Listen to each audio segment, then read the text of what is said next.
Man, it feels really nice to get back into this one. This has been on my list for a long time, to finally reach the conclusion, the grand finale. For those who haven't seen the other parts, we'll post them below or something. And if you have seen them, feel free to catch back up with the story so far. But for now, let's focus on this video. The theme is selfishness. It's a battle we must all fight, to do something for you or to do something for myself. Many of us prefer to do something for others because that's the ninja way. But sometimes our own vision can be clouded by what we want and what we love. And sometimes we think we're being selfless, but actually we're being selfish. Pain has posed this question to Itachi in the past.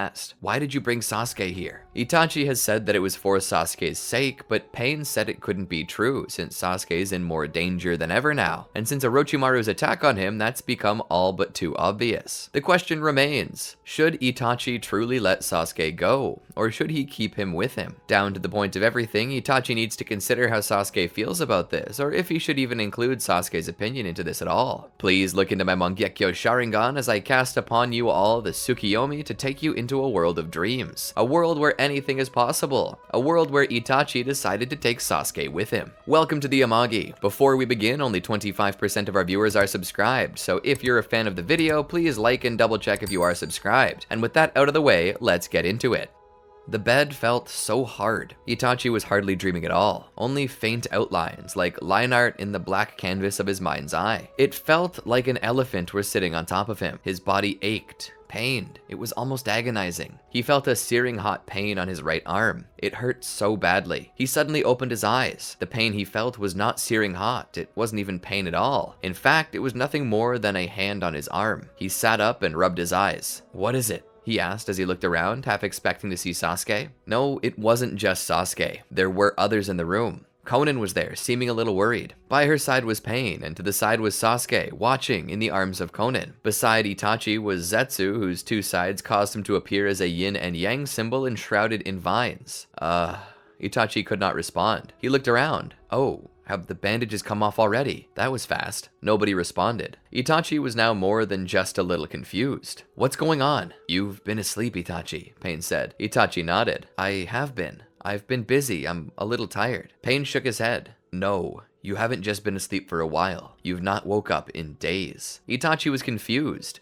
Days? You didn't wake up after we removed the bandages, Sasuke said. I thought you needed to sleep more, so I stayed and played with Konan. But how many days have I been out? Itachi asked. Konan opened her mouth to speak. 5 days. Itachi's eyes widened. 5? Zetsu then spoke. It seems that there's an underlying issue. Sasuke told me you'd coughed up blood during a battle with Orochimaru. Itachi nodded. Zetsu, with that ever-aberrant smile on his face, spoke with a voice as light as a choir soprano. It seems you have a chronic illness. Do you perhaps have a history of illness? Maybe in your family history? Itachi shook his head. Pain then speaks. You're no use to us if you're ill. You should attempt to get this sorted. We'll give you sick leave. Find a physician you can trust and ask them what it is that you're sick with, and better yet, how to cure it. Pain then left the room. Itachi looked to Zetsu, who continued smiling, as if he were somehow pleased with the idea of Itachi's possible medical condition. Get better now. He then sorta just melted into the floor. The only ones left were Sasuke and Konan, with the latter keeping the former close for comfort. I would recommend that you head to Amagakure. Pain and I actually govern that village, so you'll be safe and get a proper physical from a trustworthy physician. And don't worry about the payment. If they know you work with Pain, they'll do it for free. Are you sure about that? Itachi asked. I wouldn't want to impose. Konan shook her head. Pain will cover the bill if the doctor insists. Consider it company healthcare benefits.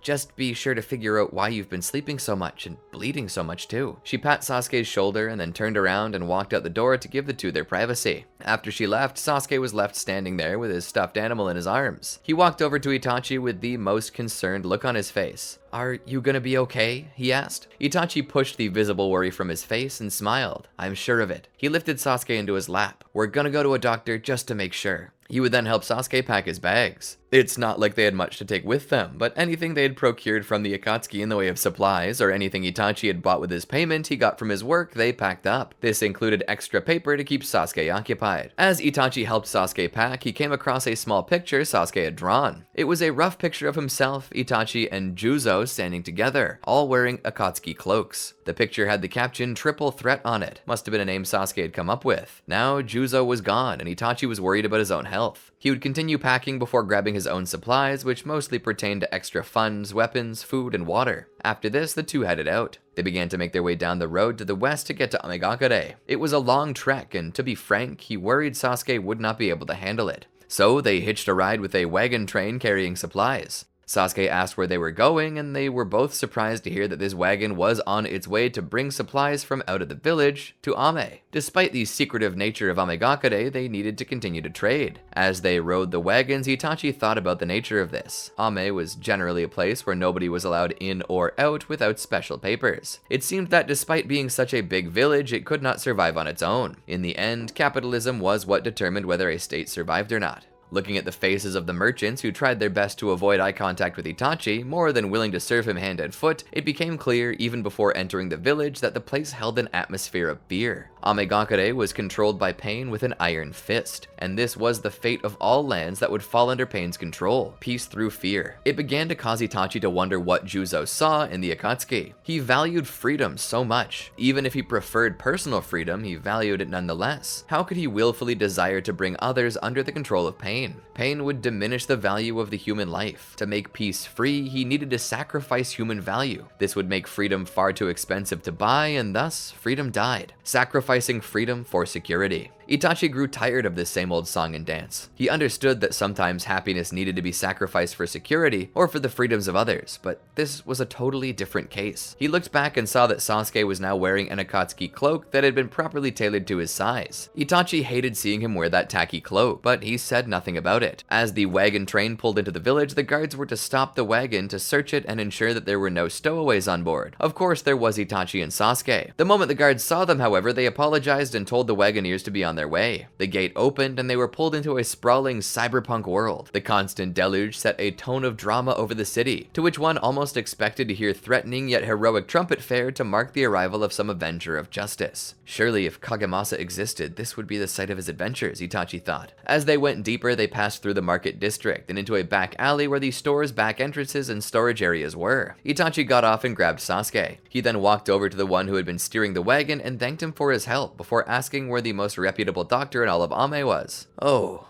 the best doctors are toward the center of the city, where Lord Pain's palace is." The two of them made their way toward the center of the city, where Pain's palace would be sitting high above all other buildings, like a personal skyscraping spire to which he could echo out his control like an antenna. As he asked around, they all pointed him to a small clinic. It was strange to Itachi that the most prevalent doctor should work out of a home clinic, but he came to believe that the reason why this was so was because the old man did not care to be rich, nor did he care about status. The man must have been passionate about his profession, and as Itachi entered the little clinic with the ringing of a bell overhead, you could tell it was true. There was a proper waiting area, albeit small. Itachi walked up to a little window and tapped the top of a bell to draw attention to himself. Suddenly, a woman appeared from behind the window. She was in casual clothes and seemed somewhat elderly. Itachi would ask if the doctor were in, and the kind woman would say that he was, and that he'd be with them shortly. Itachi walked over and sat down in a chair by Sasuke and watched him play a little. He was wondering whether he wanted Sasuke in the room with him or not during the exam. The doctor walked in, an elderly man in casual wear and a white coat. It was now obvious to Itachi that the receptionist was the man's wife, and that this clinic was a real mom and pop type clinic in the most literal of terms. Itachi stood up and grabbed Sasuke's hand. As they went, Sasuke swiped a coloring book and crayons. They followed the doctor to the back. There was only one room with which they could perform examinations. Despite that, there was official equipment of very high quality, and due to the overwhelming scent of bleach, Itachi knew that the room and its equipment must be sterile. Sasuke just sorta took a seat out of the way and began to color. The doctor watched him for a moment and then turned to Itachi. "They recruit them younger and younger, it seems." He was grabbing his tools. He then came to Itachi and began opening the bag. "I hope you don't mind my nervousness. I rarely have a chance to tend to Lord Pain's personal, not sure as to what you would call it. Unit?" The doctor raised a finger and waggled it in the air as his attention remained on the bag. "That's the word for it." Once he was sure of all of his items inside the bag, he set it on a table beside Itachi. "So, can you tell me what's wrong?" Itachi then began to tell him. "I've been sleeping for longer and longer periods of time. I seemed to go comatose for about 5 days earlier this week, which was unusual." "Have you been sleeping well?" Itachi shook his head. The doctor nodded. "Well, perhaps you're simply tired. Some medical journals have stated that the body doesn't catch up on sleep in the way that we used to think. But from my experience, when one goes without sleep for so long, the body tends to compensate by sleeping longer and longer. 5 days is quite a bit, however, though I assume in your profession, days without any rest or with little rest is the norm. Itachi nodded. That was my belief as well, but it's not the only symptom. In times where I must exert myself, I just don't seem to have the stamina I had previously. And when I push myself even a little, I end up vomiting blood. The doctor's eyes widened in shock to such a violent escalation in symptoms. Wow, that's pretty extreme. Well, let's see if we can't find out what's wrong. Please remove your coat. You can set it over there on the rack if you desire. Itachi would do so, and the doctor would proceed to run various tests on Itachi's body, starting with the non-invasive ones on the outside before moving to the slightly more invasive tests, generally to take a sample of blood or chakra. Finally, to make sure everything was okay, the doctor channeled some of his chakra into a certain machine that would quickly imprint upon a type of film that could image the chakra as it passed through the body. With this, the doctor was able to determine what the internal biological systems looked like inside of Itachi. After various extra and extensive tests that took enough time for Sasuke to have colored through half the book, the doctor invited Itachi to take up his coat and sit by him at the desk. Itachi did so, and also took up Sasuke with him, who was tiring of his coloring. Itachi sat down, sitting Sasuke on his lap. "Do you have a diagnosis?" Itachi asked. The doctor sat there for a second. "The inside of your body does seem to possess various forms of scarring within both the alveoli of your lungs as well as the starts of what looks to be ulcers in your stomach, so something is definitely wrong here. However, none of the tests I did for you seem to provide a cause as to why they're doing such things. I ran your blood and chakra through almost every test, and there doesn't seem to be any official cause for why your body seems to be attacking itself. I apologize that I could not find the answer for you, but I'm not going to leave you high and dry. I have some other doctors that I can recommend to you who might be able to tell you more than I've got. And as an apology for wasting your time, I won't charge you for mine." Itachi shook his head. "No, you will be paid. You did a fine job." The doctor waved it off. "Anything for one of Lord Payne's subordinates." And there it was again. The fear that the name Payne induced upon everyone. Sasuke stood and sighed. Well, thanks again anyway. Itachi would ensure that this man was paid properly for his time. After this, Itachi would go about to other doctors that had been recommended to him and would give them all the information he had gathered, what he had experienced, and what the doctors before him had said, seeking a true answer. In the end, all of the doctors had the same inconclusive answer, though one said it could be a psychological condition, though one to this extent they had never seen before. And with that, Itachi left, having exhausted all of the doctors he could trust. He and Sasuke began to return home, but as they reached the base, they'd be stopped by Tobi. "I've heard you've come up with something," he said in a voice as deep and smooth as butter. Itachi looked to him. "What do you know about it?" "You think I know anything about your illness?" Tobi asked. Itachi's eyes narrowed. "You always seem to know everything, so why not this, too?" Though his mouth couldn't be seen, his smile was detectable in his single visible Sharingan, burning in the void beyond his mask's single port. "You know me so well, Itachi. Indeed, I may have something on it." Itachi stood there, listening intently. "As it turns out, in my younger years, during the Warring States period, I went through something not too dissimilar, though definitely not at this level. It was caused by the same thing that had awakened my Mangekyo Sharingan." "You mean?" Tobi, currently speaking as Madara, nodded. "Hatred itself. The Sharingan is awakened by emotion, but only hatred can awaken the Mangekyo. My disease went away, though, after I achieved the eternal Mangekyo." Itachi's face showed anger and disappointment. "I already awakened the eternal Mangekyo Sharingan." Tobi raised a hand to slow him down. "I haven't finished talking." He then continued. "It wasn't the Mangekyo Sharingan that was killing me. It was the hatred itself. It eats away at you like a cancer. That's what hatred does. But all the same, we're shackled to it. The more pain one causes, the worse the body becomes until it's completely devoured." "How come I've never heard of this?" Itachi asked. "You've never heard of it because it's rare for an Uchiha to cause enough bloodshed to generate this much hatred. But it isn't just any hatred that causes this illness. No, it's self-hatred. Hatred born of guilt. So long as you cling to the part of you that feels love for those you've hurt, you'll always suffer from this until eventually it kills you." Itachi didn't have a good feeling. He felt like this was going somewhere it shouldn't. Tobi continued. "The only way to rid yourself of this illness is to kill the part of yourself that clings to love. It's either love or hate, Itachi.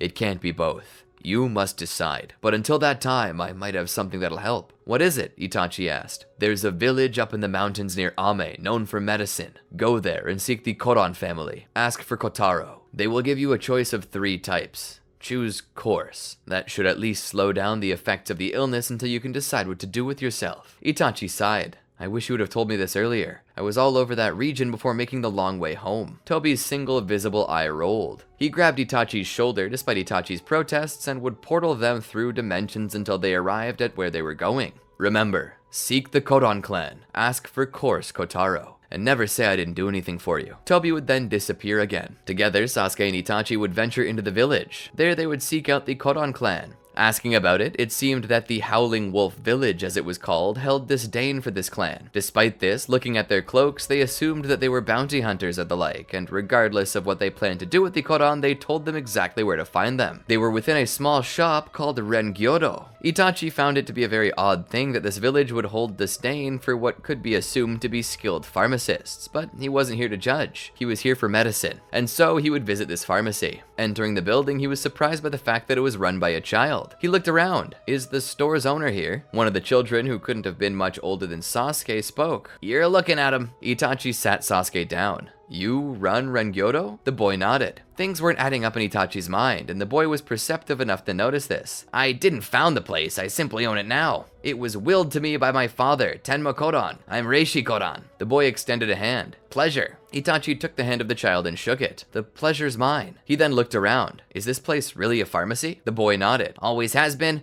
always will be. Can I do something for you? Itachi returned his attention to the small host. I was told to ask for Kotaro to solve a medical condition I have. The boy nodded and led Itachi to the counter. Itachi began to explain the issues he'd been experiencing, and the boy seemed to understand. Sounds like you'll need course Kotaro. The boy walked over and began working on it. I assume you're Uchiha then. Itachi was slightly shocked. Yeah. How did you know? My father told me about it. He said that during the Third Shinobi World War, a lot of Uchiha became patrons here. This illness seems to be born from their Sharingan, or something similar. We've served them ever since, though you're the first one I've seen in a while. Is everything okay? Itachi sat down. There was an incident in the Hidden Leaf, an uprising that resulted in the genocide of my clan, save myself and my brother. The boy stopped mixing for a moment and looked over his shoulder. You have my condolences. He continued mixing up the formula. It truly is a shame. While I would admit that they had their issues, I've never seen shinobi with hearts as big as theirs. Rare these days. The world will be all the dimmer for it. Thank you for saying that, Itachi said, surprised by the maturity of this child. Considering that the boy said the place was willed to him by his father, Itachi assumed that these children didn't have parents anymore, and that Reishi had to grow up quite quickly. Looking over, Itachi noticed that Sasuke seemed to be playing with another boy who could have been no older than 3. That's my kid brother, Kina, Reishi said as he finished preparing the Kotaro. He's a little too young to help out around the shop, but one day I believe he'll be one of the best pharmacists in the entire village. He handed a vial of eye drops to Itachi. Itachi looked at them and failed to hide his fearful and skeptical expression. The boy chuckled.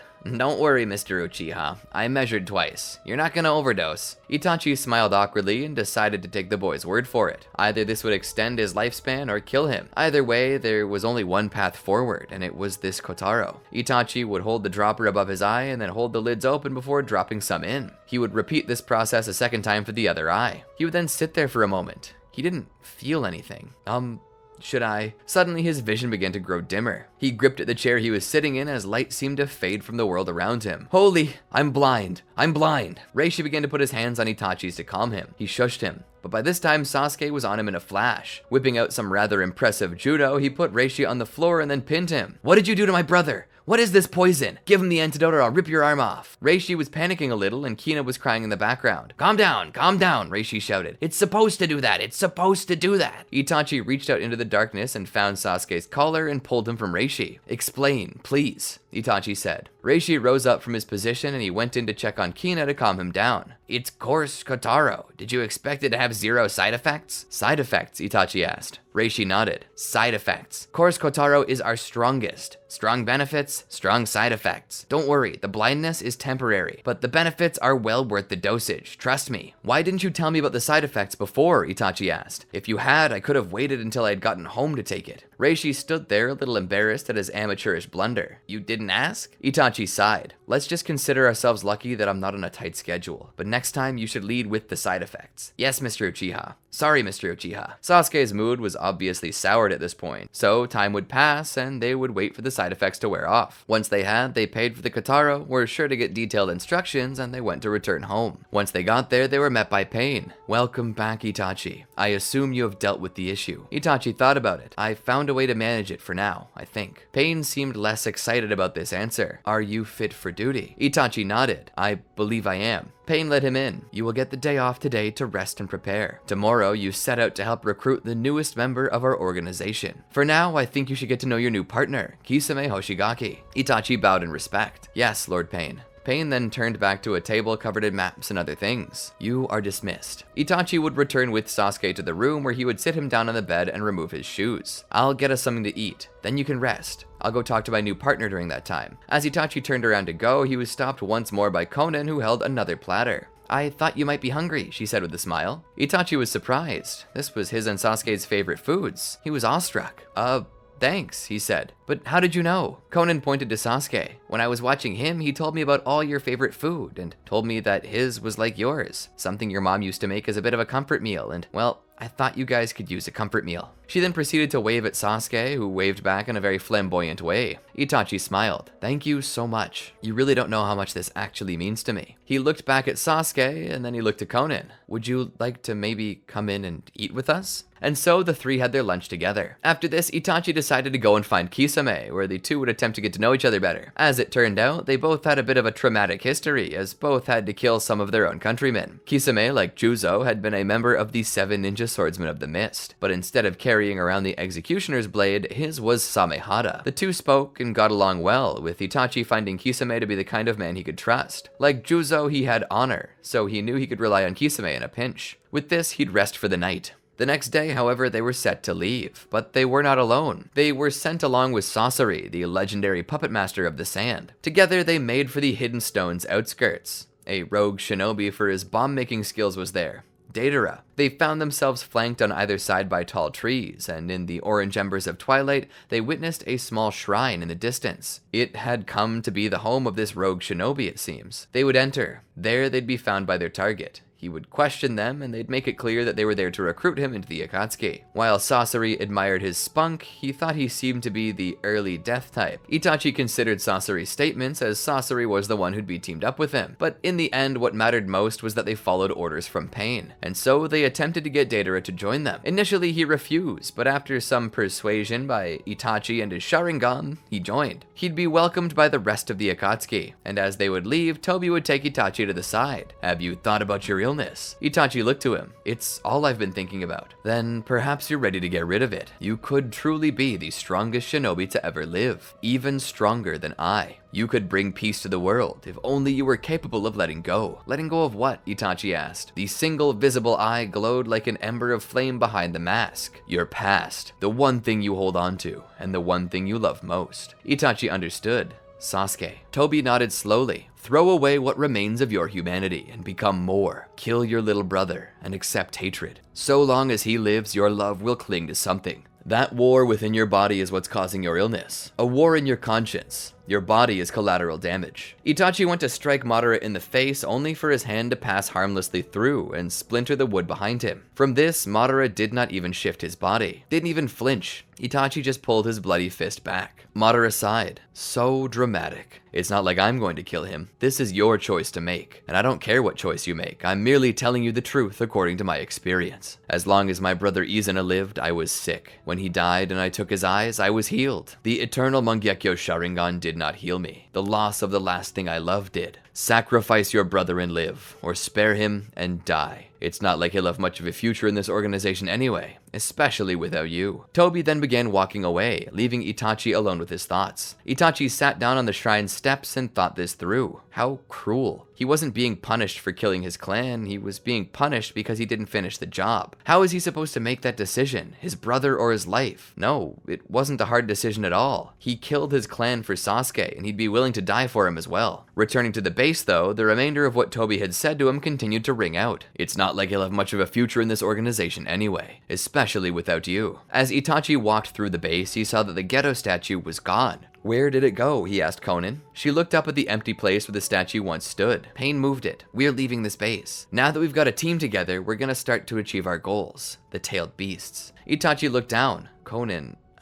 She looked to him. What is it? He sighed. I don't know if I can do it. She stepped closer to him. You've already sworn yourself to pain. You can't get out of it now. Itachi shook his head. No, I don't mean me. I mean Sasuke. She listened to him intently as he continued. I'm sick, Conan. Terminally ill. The only way for me to live is to sever everything I love, which means killing Sasuke, but I can't do that. I'm going to die, and I've made my peace with that, but I can't let Sasuke grow up as a member of the Akatsuki. I can't let his future be taken from him just by my own selfishness. Pain told me so earlier. He asked me if I did this for me or for him. I did it for me and lied to myself about it. He'll have no future if he stays with me. Conan looked down. You know, I really did like having the little fella around. So you'll help me? Itachi asked. Conan nodded.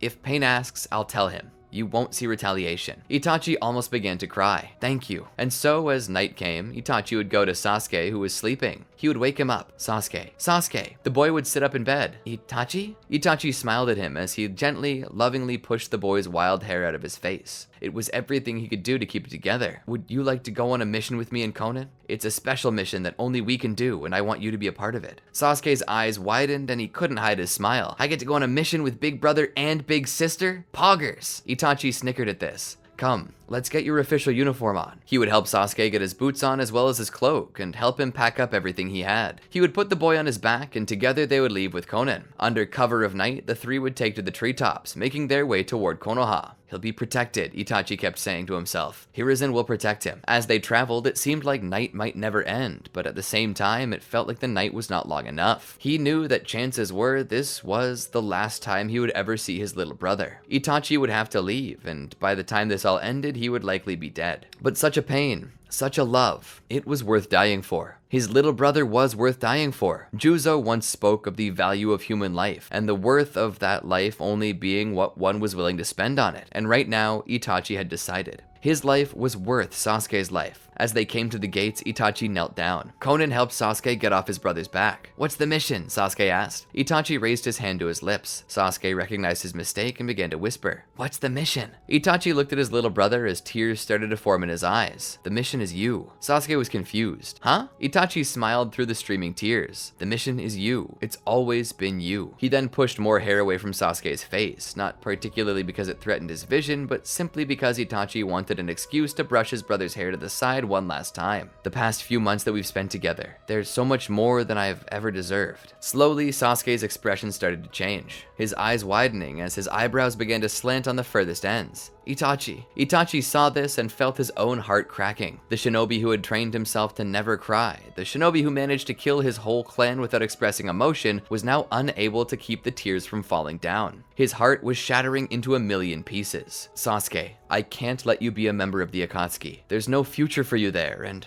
He looked back at Conan. She stepped away from them for a moment after understanding what Itachi wanted. Itachi looked back to Sasuke and whispered it to him. I'm not really a member of the Akatsuki. I'm only spying on them for the leaf. But I'm worried that I'm going to damage your future and lead you to becoming like me. I'm sick, Sasuke. And if I die, I don't want to leave you abandoned with a group I don't believe in, doing work I don't believe in, only so you can die or have no future at all. Sasuke was already crying, though he was holding it together. Mr. Hiruzen will take care of you, I promise. Sasuke's tears were flowing liberally now. Itachi wiped them to the side as his own voice began to shake. You'll make lots of friends, and you'll be happy, and you can do whatever you want. It's fun, and every night we'll pray for each other, and I'll take time to look at the North Star, so as you sleep, we'll be looking at the same one. Sasuke raised his little hand and wiped away Itachi's tears. The false smile Itachi was holding shattered under the weight of those little loving fingers. Sasuke, you don't know how much I truly love you. No, Sasuke said. I do know how much you love me. I just wish you would let me stay with you. I'd rather have no future at all than have one without you in it. Itachi pulled him into a hug. I'll be in it. I'll always be in it. You may not see me, but I'll be there. I promise. Itachi would suddenly call a crow to him. This crow possessed a Mangekyo Sharingan. This crow is named Wotan, and anytime you see it or hear its caw, you'll know that I'm nearby. Sasuke nodded. Itachi looked back at Conan. She took the signal and walked over to him. She knelt down to the boy and ruffled his hair. It's been fun, shortstop. I wish we could stay friends, Miss Conan, Sasuke said through his tears, attempting to smile, but failing horribly. Her breath caught in her throat. She almost lost her own composure. She kissed his cheek. What are you talking about, Sasuke? We'll always be friends. Friends stay friends no matter how far away. And so, as long as you remember the origami I showed you, we'll always have a connection. And don't be surprised if you wake up one day and find a bouquet of origami flowers outside your door. No matter how far apart we are, we'll always be together. Sasuke hugged her, and with that, she lost her own composure. The notoriously inexpressive shinobi had finally made a new expression. She hadn't smiled like this since Yahiko. She hadn't cried like this since him either. You're gonna be okay, Sasuke. You're strong, smart, and just like your big brother. Look out, world, cause nothing's gonna get in your way. She wiped his tears and then presented him with an origami butterfly made of red paper. He took it into his hand. Just like your brother, I'll always be nearby, okay? Sasuke nodded. Itachi would then take Sasuke up in his arms and hug him. It's almost time. Are you ready, Sasuke? Sasuke nodded. Itachi began to walk into the village with him. Konan waved at Sasuke as Itachi walked off. His feet strode forward, and with every step, he felt the gravity of what he was doing pulling back at him. Every step was a conscious decision not to be selfish, because if even for a moment he allowed himself to stop walking, he knew that he would keep his brother with him, and he couldn't do that. He broke into a run, his tears pushing across his temples with the wind's force. His feet hit the ground with all the force and determination of a brother willing to kill the world to protect the smile of his sibling, and he dared the world to try. As he ran, he made his way up to the Hokage's estate, up to the balcony. He sat Sasuke down in front of it. He knelt down beside the boy, Sasuke. Sasuke smiled at him despite his tears. I'll be strong for you. Itachi almost choked. Good, because I need it. As he said this, he couldn't hold back his own tears. He tapped his forehead. Sorry, Sasuke. It's goodbye for now, but I promise there will be a next time. He then stood, viciously beat on the door, and fled into the night. Not long after, Hiruzen opened the door. As soon as he did, he saw Sasuke, all strength to smile, having fled him along with Itachi. Hiruzen knelt down and hugged the boy, and let him cry on his shoulder. Welcome home, Sasuke. Itachi was quiet the whole way back to the base. Konan was as well, though that was nothing new. As they entered the base, Itachi made it to their bedroom and scrambled to get everything together that was his, burning the rest to leave no trace behind of his presence. He knew that the intelligence squad would attempt to interrogate Sasuke if Hiruzen allowed it, and if so, that meant it wouldn't be long before the Anbu arrived. So he got his stuff together, and as he did, he noticed on the bed a tiny stuffed toy. Barely held together by stitches, it was the same thing Hiruzen had given to Sasuke. It was the only anchor Sasuke had during this turbulent ride, and now it was the only anchor Itachi had to Sasuke. He picked it up and felt his strength leave him. Cradling it in his arms, he cried, Sasuke. 5 years later, the sun was shining high in the sky, the summer's warmth filling the village. Sasuke, bearing the proud crest of the Uchiha upon his back, wore the bandana with the crest of the hidden leaf marked through, Itachi's bandana, and though it was in bad taste, Sasuke didn't care. His love for his village and for his brother kept him proudly displaying everything that made him up. The whole time, he smiled defiantly toward the future. To his side was Sakura Haruno, swooning over him. But what else was new? She was cute, a little annoying, but her charm was undeniable. And beyond her sat Naruto Uzumaki, his all-time best friend. And I'm going to be the Hokage, Naruto declared. Kakashi, having listened to the most cliche of all introductions in the world, smiled awkwardly and looked to Sakura, whose introduction consisted of only her name and her desire to have Sasuke for a husband one day. This caused Sasuke to smirk at her. But when his time came around, he spoke honestly and from the heart. My name is Sasuke Uchiha. I'm the last of my clan in this village. Things I like are origami and onigiri. Things I dislike are those who take advantage of others for their own gain, but all the same, I hold to the duty of a shinobi to do for his village exactly that. Every person has their value, and their value is spent on the freedom they have and what they wish to do with that freedom. For me, I want to spend my value and my freedom on the safety and protection of others. And as for my dreams, I have two. I want to recreate my clan and ensure that they're the most loyal clan the village could ask for. And secondly, I wish to save my brother.